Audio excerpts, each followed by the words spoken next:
टेक्नॉलॉजीचा वापर करून राज्यातील उद्योग आणि शेती वाढवण्यासाठी प्रयत्न करणाऱ्या अर्थसंकल्पाचं सोलापूर चेंबर ऑफ कॉमर्सचे अध्यक्ष राजू राठी यांनी स्वागत केलं। मुख्यमंत्री देवेंद्र फडणवीस यांनी राज्याचे अर्थमंत्री म्हणून माजी उपमुख्यमंत्री स्वर्गीय अजित पवार यांच्या आकस्मिक अपघाती निधनामुळे अवघ्या 36 दिवसात राज्याच्या अर्थसंकल्पासाठी विविध मंत्री आणि संबंधित मंत्रालय यांच्याशी चर्चा केली आणि अर्थसंकल्प मांडला। पुण्यश्लोक अहिल्यादेवी होळकर यांच्या नावानं 30 सप्टेंबर 2025 पर्यंत पीक कर्ज थकीत असणाऱ्या पात्र शेतकऱ्यांना 2 लाखापर्यंत कर्जमाफी दिली जाणार आहे। जे शेतकरी नियमित कर्ज फेडतात अशा पात्र शेतकऱ्यांना 50,000 रुपयांपर्यंत प्रोत्साहनपर लाभ देण्यात येणार आहे। गोपीनाथ मुंडे अपघात सानुग्रह अनुदान योजनेअंतर्गत शेतमजुरांचा समावेश करण्यात येईल। प्रत्येक जिल्ह्यात MSME केंद्र स्थापन करण्यात येईल।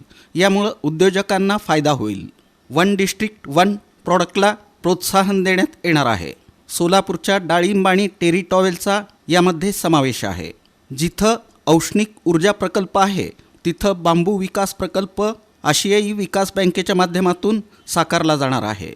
सोलापुरात NTPC प्रकल्पाला याचा फायदा होऊ शकतो। मुख्यमंत्री माझी लाडकी बहीण योजना सन 2026-27 मध्येही सुरू राहणार आहे। मुख्यमंत्री देवेंद्र फडणवीस यांनी उद्योजक, व्यापारी, शेतकरी, कष्टकरी, महिला, कामगार वर्ग, युवती, विद्यार्थी, युवक, मागासवर्गीय, आदिवासी, अल्पसंख्याक, व्यावसायिक अशा समाजातील सर्व घटकांना न्याय आणि विकासाची संधी उपलब्ध करून देण्याचा प्रयत्न अर्थसंकल्पात केल्याची प्रतिक्रिया Solapur chamber of commerce, industries and ॲग्रिकल्चरलचे अध्यक्ष राजू राठी यांनी व्यक्त केली।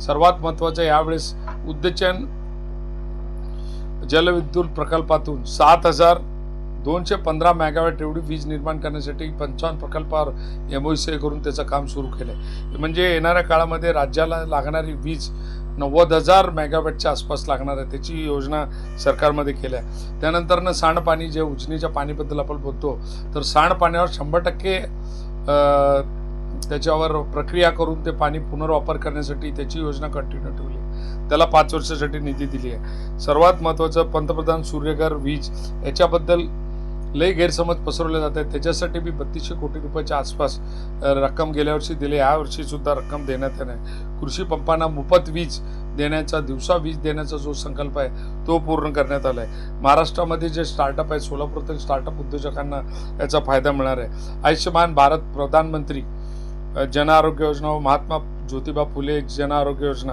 याच्यातून उपचाराची संख्या ही सुद्धा वाढलेली आहे, रुग्णालयाची संख्या वाढली आहे। महाराष्ट्र भूमी मालकी हक्कदारी अधिनियम आणण्यात आले आणि सर्वात महत्त्वाचे जे व्यापाऱ्यासाठी सांगितले की वस्तू व सेवा करामध्ये महाराष्ट्र हे प्रथम राज्य आहे।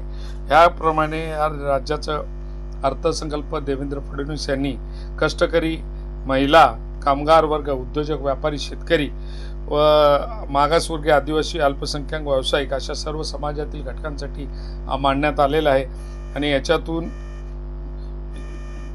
चांगलं काम होणार आहे।